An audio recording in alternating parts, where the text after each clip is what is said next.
ہمارے ساتھ قابل احترام محترم حاجی لشکری رحسانی صاحب. حاجی صاحب, بلوچ بیلٹ ہو یا چاہے پشتون بیلٹ ہو, ایک بہت بڑا ایک مسئلہ یہاں پر ہمیں درپیش ہے. ان کو حاجی صاحب حل کون کرے گا؟ قوم حکومت بناتا ہے جی, عوام, جی. یہاں حکومت کہیں اور بنتا ہے. حاجی صاحب, جیسے کہ آپ نے کہا ہمارے سیاستدان یا سیاست جو ہے وہ خود مختار نہیں ہے, وہ آزاد نہیں ہے, اوپر کی طرف سے مداخلت ہوتی ہے. تو اوپر کی طرف سے کبھی آپ کو بھی کوئی آفر ہوئی ہے؟ دیکھیں 1977 16 ستمبر کو میرے والد صاحب اس گھر سے ان کو آرمی والے لے گئے, قید کیا. آپ نے کہا کہ یہاں پہ الیکشن نہیں سلیکشن ہوتی ہیں, جو آپ نے بھی جتنی بھی بات چیت کی, جب سے پاکستان وجود میں آیا ہے تب سے یہی باتیں چل رہی ہے. تو آخر اختیار کب ملے گا؟ اختیار کب ملے گا یہ سوال نہیں ہے. ایسا سب چائنا پاکستان اکنامک کوریڈور, تو آپ کے نظر میں سی پیک کیا ہے؟ ہمارا جو کمپنی بہادر ہے جی جی, کہ ہمیشہ ایسے بڑے بڑے ڈرامے ایجاد کرتا ہے. حاجی صاحب, جیسے کہ آپ قبائلی رہنما ہیں, اگر میں بلوچستان کی بات کروں, چاہے وہ بلوچ بیلٹ ہو یا چاہے پشتون بیلٹ ہو, ایک بہت بڑا ایک مسئلہ یہاں پر ہمیں درپیش ہے. وہ ہے ہمارے گھر گھر پہ دشمنی ہے, چاہے وہ خاندانوں کے بیچ میں ہو, چاہے وہ افراد کے بیچ میں ہو.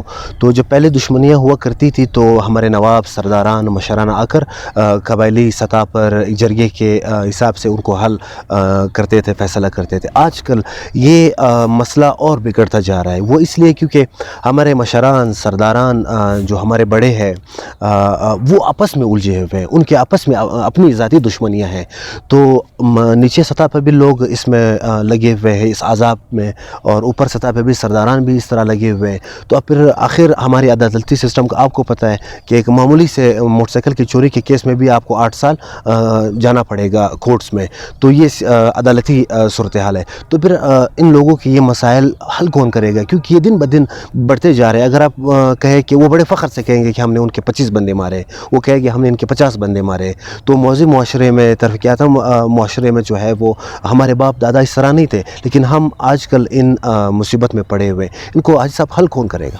دیکھیں پوری دنیا کا تاریخ کو جب آپ دیکھیں, جی, قوم حکومت بناتا ہے, جی, عوام, جی, جس میں ایک چروائے سے, ایک دہقان سے, بزگر سے لے کر ایک قبائلی یا بڑے جی, شخص یا ایک سرمایہ دار تک, یہ سب مل کے ایک پرنسپل کا تعین کرتے ہیں اور اپنا حکومت کا تشکیل دیتے ہیں. جی, پھر حکومت انہی اصولوں کو قانون رواج آئین کے تحت لے جاتا ہے. جی.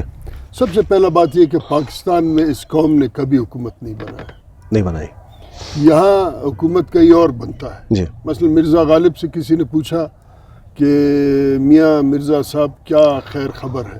جی, مرزا غالب نے کہا کہ میاں کیا خیر خبر لے رہے ہو, حاکم قلعے میں ہے, جی, حکومت کلکتے میں, حکم کمپنی بہادر کی چلتی ہے. برٹش کی. پاکستان میں حکم کمپنی بہادر کی چلتی ہے. بالکل, یہ بات یہاں اگر قوم حکومت بنائے گا تو تمام معاملات کو ارتقائی عمل سے ترتیب دے گا, ایک کلچر, ایک سوسائٹی کا پرورش ہوگا اور اس میں معاملات ٹھیک ہوں گے. جی, آج 75 سال سے اس قوم نے حکومت نہیں بنایا, خصوصاً میں نے اور آپ نے. جی, تو پھر یہاں حکومت کا ڈنڈا اور عدالت کس کے ہاتھ میں, یا تھانے دار کے ہاتھ میں, جی, جی, یا کہ علاقے کا خفیہ ادارے کا جو سربراہ ہے اس کے ہاتھ میں. جی, اور وہ اپنے یہ اختیار کسی کو دینا نہیں چاہتے ہیں. نہیں دینا چاہتے. تو جب دینا نہیں چاہتے ہیں تو وہ یہ بھی نہیں چاہتے ہیں کہ یہاں قبائلی عمائدین جو کہ تھوڑے بہت بچ گئے ہیں, جی, جی, یہ بیٹھ کے مختلف ایشوز کو حل کریں. ایسا نظر کے ساتھ یہاں پر ایک چھوٹی سی چیز میں ایڈ کرنا چاہوں گا, وہ یہ کہ آپ نے کہا کہ عام عوام جو ہے وہ ان کی ووٹ کی عزت نہیں ہے, وہ حکومت بنا نہیں سکتے. اگر ہم دوسری طرف دیکھیں تو ہمارے جو سیاسی رہنما ہے وہ بھی تو لائن پہ کھڑے نا کہ اس بار ہمیں موقع دے, اس بار ہمیں موقع دے, تو وہ اپنے وارے کے انتظار میں.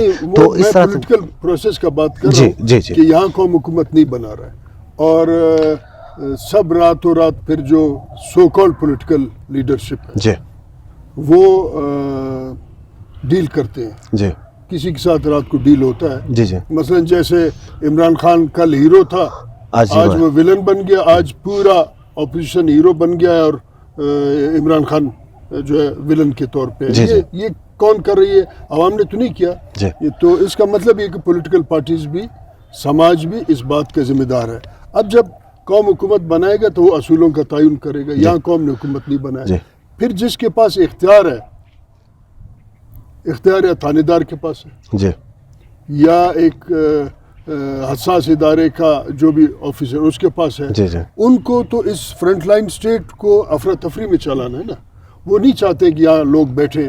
پہلے ایک باقاعدہ آپ دیکھیں جوب ڈیرہ غازی خان ایک جرگہ ہوتا تھا. جی جی جن سرداروں کا آپ کہتے ہیں جھگڑا ہے لڑائی ہے وہ وہاں بیٹھتے تھے اور معاملات کو حل کرتے تھے. ان کو ایک فورم مہیا کیا گیا تھا جی جی اور باقاعدہ اسٹیٹ یہ ریاست اس کا ذمہ دار تھا کہ وہ تمام فورم کو کہ ڈیکورم اس کا تقدس اس کے اختیارات کے دفاع کرے. جی اسی طریقے سے شاہی جرگہ سبی میں ہوتا تھا. جی جی تمام پشتون بلوچ سردار وہاں جمع ہوتے تھے. ایک جرگہ ہوتا تھا 100 سرداروں کا اپر سندھ کمشنری جس کو چیئر میرا دادا نواب اسد اللہ خان اور باقی تمام سردار بیٹھتے تھے. وہاں بلوچ اور سماٹ سردار اور جو بھی تھے وہ وہاں سادات بھی بیٹھتے تھے. جی جی کلات کا مستوں کا شاہی جرگہ خزدار میں جرگہ چاغے کا ہوتا تھی سب. تو یہ جتنے بڑے معتبرین ہوتے تھے یہ اس آنے والے کل کے اس اجتماع جہاں سردار معتبر بیٹھتے تھے اس کا بھی احترام میں آپس میں بھی نہیں اجلتے تاکہ ہم کل وہاں بیٹھیں گے اور اپنے قوموں کا فیصلہ کریں گے. آج ایک تو یہ فورم کو ختم کر دیا گیا. جی جی اور باقاعدہ اتنا یعنی تکلیف تھا پاکستانی ریاست کو ایک چیف جسٹس کے ذریعے اس کو بھی اس کے اختیارات کو بھی ختم کیا گیا. جی اسی لیے جمع نہیں ہوتے ہیں. ساتھ ساتھ پھر ہر فتنے کا ہر قبائلی تنازع کا جو پس پردہ ریاست کا ہاتھ ہے. وہاں یہاں ریاست خود نہیں چاہتا ہے کہ لوگ امن سے بیٹھیں اور فسادات نہ ہو. آپ دیکھیں ہر جعلی سردار کے جیب میں کسی ایجنسی کا کارڈ ہے اور وہ اس کارڈ کے ذریعے 2-4 جعلی گارڈ بھی بلاتا ہے جو مختلف کرائمز میں ملوث ہوتے ہیں. تو پھر کیسے یہ سارا معاملہ ہو سکتا ہے؟ مگر اس میں ذمہ داری یہ نہیں ہے کہ ہم سارا ذمہ داری ان پہ ڈالیں جو یہ سب کچھ خراب کر رہے ہیں. ویسے عزیز صاحب لوگ یہ کہتے ہیں کہ ہم دستیاب ہیں تب ہم استعمال ہوتے ہیں. اگر ہم دستیاب نہیں ہوں گے دستیاب ہیں. جی میں یہ کہہ رہا ہوں جو لوگ اپنے آپ کو دستیابی کے لیے اس لائن میں لگتے ہیں جی اب ذمہ داری آپ کو یہ بات کا اگر احساس ہے جی جی اور آپ ناراض ہیں کہ اتنے فتنے اور فسادات ہیں اس کا حل نہیں ہے تو پھر آپ سمیت آپ جیسے نوجوانوں اور جو قبائلی سول سوسائٹی کے لوگ ہیں ایسے لوگوں کا سرکوبی کرنے کے لیے ان کو معاشرے میں رسوا کریں جو دستیاب ہونے کے لیے ذاتی مفاد لینے کے لیے 2-4 گارڈ یا ایک ٹھیکہ لینے کے لیے اس ملک کو لوٹنے کے لیے وہ مزید فسادات کرتے ہیں. ہمارے عام آدمی کا بھی تو ذمہ داری ہے تمام معاملات میں. اور پھر جو جینیونلی معاملات کو حل کرنا چاہتے ہیں وہاں بھی پھر ذمہ داری ہے لوگوں کا کہ جب وہ جانتے ہیں کہ یہ ہمارے جینین معتبر ہے اور یہ سنجیدگی کے ساتھ سماج کو امن کی طرف لے جانا چاہتا ہے پھر ان کو سپورٹ کریں ان کے فیصلوں کا احترام کریں. لیکن یہ نہیں ہو سکتا ہے کہ آپ احترام نہ بھی کریں اور توقع بھی رکھیں کہ ہمارا یہ معتبر ہمارے معاملات کو ٹھیک کرے گا. تو پھر اس طریقے سے ہم نہیں چل سکیں. ٹھیک ہے عزیز صاحب جیسے کہ آپ نے کہا کہ یہاں پر ہمارے سیاستدان یا سیاست جو ہے وہ خود مختار نہیں ہے وہ آزاد نہیں ہے تو اوپر کی طرف سے مداخلت ہوتی ہے. تو اوپر کی طرف سے کبھی آپ کو بھی کوئی آفر ہوئی ہے؟ دیکھیں میں آپ کو ایک عرض کروں اگر ہوئی آپ قبول کریں گے؟ جس پارٹی کے بنیاد پہ ٹکٹ پہ یا نظریے پہ شرائط پہ میں نے الیکشن لڑا وہ پارٹی تو پھر جا کے باپ کے ساتھ مل گیا. جی جی اور میں اس سے باہر ہوں. اچھا اگر میں جن شرائط پہ اسٹیبلشمنٹ کا وہ پارٹی جا کے اقتدار کا حصہ بنا ہے میں وہ شرائط مانتا بھی میں شاید آج اقتدار کا حصہ ہوتا. یعنی میں شکر گزار ہوں پاکستان کے سپریم کورٹ کا کہ اس نے میرے ضد میں کہ میں سیاسی شرائط پہ پولیٹکس کرنا چاہتا ہوں اسٹیبلشمنٹ کے شرائط پہ پولیٹکس نہیں کروں گا. یقیناً آفر ہو گئے ہوں گے مگر میں نے انکار کیا ہے. میرے رویے نے ان کو بتایا ایک میسج دیا ہے کہ میں یہ کام قبول نہیں کروں گا. میں شکر گزار ہوں پاکستان کے سپریم کورٹ کا کہ میرے ضد میں اس نے پاکستان کے پارلیمنٹ کو 3 سال سے اسٹے پہ چلا ہے. یہ ایک بات میں ان کا پھر شکر گزار ہوں کہ ایسے پارلیمنٹ سے مجھے باہر رکھا ہے جو چاپلوسوں اور چمچگیریوں کا ایک مرکز بن چکا ہے. آفر سب کو آتے رہتے ہیں مگر میں یہ سمجھتا ہوں کہ اس ملک کا فلاح اس ملک کا ترقی یہاں قومیتوں میں اتحاد ہم آہنگی وفاق اور صوبوں کے اندر ایک اعتماد کی فضا اس وقت قائم ہوگا جب ایک جینیئن پارلیمنٹ عوام کے مسائل کو پارلیمنٹ میں ایڈریس کرے گا اور اس پہ ایک پالیسی وضع ٹھیک ہے. بلوچستان نیشنل پارٹی کی چھوڑنے کی اصل وجہ کیا تھی جس کی وجہ سے آپ نے کہا کہ نہیں اب ہم نہیں چل سکتے ساتھ؟ دیکھیں, ہم بلوچستان نیشنل پارٹی میں شامل ہوا تو وہ اپوزیشن میں تھا اور آئسولیشن کا شکار تھا. اس کا ریکارڈ ہے کہ اس وقت جب میں شامل ہوا تو ان کے لیڈر نے کہا کہ حاجی لشکری ایک ایسے فضا میں شامل ہوا ہے جہاں خوف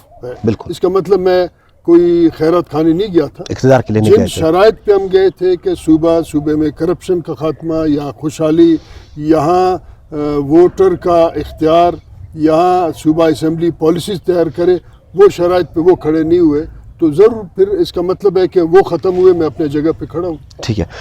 اچھا جی صاحب, جیسے کہ آپ نے کہا کہ بلوچستان کے جتنے بھی سیاستدان ہیں ان کے پاس اختیار نہیں ہے, یا پھر جو ووٹر ہے ان کو ووٹ کو عزت نہیں ملتی, یہاں پہ الیکشن نہیں سلیکشن ہوتی ہیں, جو آپ نے بھی جتنی بھی بات چیت کی. جب سے پاکستان وجود میں آیا ہے تب سے یہی باتیں چل رہی ہے. کبھی بھی کسی سیاستدان نے یہ نہیں کہا کہ اب بالکل ہم مطمئن ہیں, تو آخر اختیار کب ملے گا لوگوں کو؟ دیکھیں, پہلا میں بات کہہ رہا ہوں کہ ایک فرنٹ لائن اسٹیٹ اس وقت فرنٹ لائن اسٹیٹ نہیں ہوگا جب اس کا ووٹر اس کا پارلیمنٹ فیصلہ کرے گا. آج فرنٹ لائن اسٹیٹ خطے میں کبھی طالبان اور کبھی مجاہدین, کبھی کچھ اور کے دندے چلا رہا ہوتا ہے. اس لیے اس کے ووٹر کے پاس یا اس کے پارلیمنٹ کے پاس اختیار نہیں ہے. ایک تو یہ بات ہے. اختیار کب ملے گا یہ سوال نہیں ہے, کیونکہ اختیار دیا نہیں جاتا ہے, اختیار چھینا جاتا ہے, اختیار لیا جاتا ہے. میں ہر ووٹر سے یہ سوال کرتا ہوں, کیا آپ اپنے ووٹ کا عزت, اس کے وقار, اس کا طاقت کو آج تک جانتے ہیں؟ کیا ایک بریانی کے پلیٹ پہ ووٹ کو 5 سال کا بیچ کے اپنے بچوں کا آئندہ کس کے حوالے کریں گے؟ یہ ایک بات. دوسرا بات یہ, ووٹ کے ذریعے صرف انتخاب نہیں کیا جاتا. ووٹ 2 کام کرتا ہے. ایک کام یہ کہ پہلا بات یہ کہ گزشتہ کا آپ احتساب کریں گے ووٹ سے, اور آنے والے کے انتخاب کریں گے. کیا ووٹر نے کبھی اس طاقتور جو میڈیا اختیار ان کے ہاتھ میں اس کو استعمال کیا؟ نہیں کیا. تو ہم یہ سمجھتے ہیں کہ ووٹر اپنے ووٹ کے ذریعے اپنا زندگی تبدیل کرنے کا وہ صلاحیت شاید نہیں رکھتے. ایک بات. دوسرا یہ, جن کو آپ لیڈر سمجھتے ہیں انہوں نے اپنے اختیار دے دیا کرسی کے عوض, چند ٹھیکوں کے عوض دے دیا اختیار.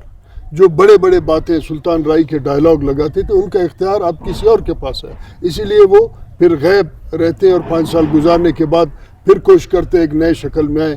اس لیے یہ ہے کہ اس سب کا حل, اس تمام بدبختی, بیچارگی, افلاس, بے روزگاری کا حل ووٹر کے پاس ہے, لیڈر کے پاس نہیں ہے. افسوس کا بات یہ ہے کہ سیاسی کارکن کا جگہ ایک سیاسی ٹھیکیدار نے لے لیا.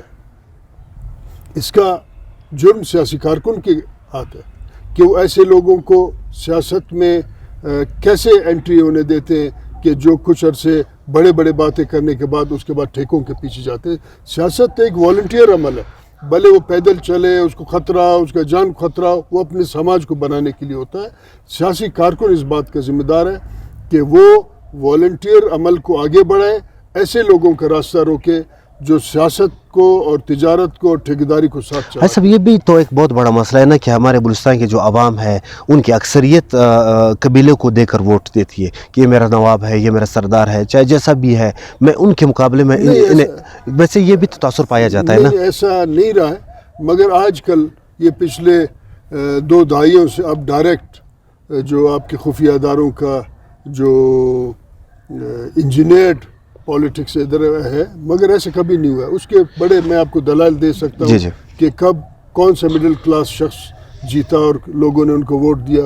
ایسا نہیں ہے. ٹھیک ہے, قبیلے میں چھوٹا موٹا ہوتا ہے مگر ایسا نہیں ہے.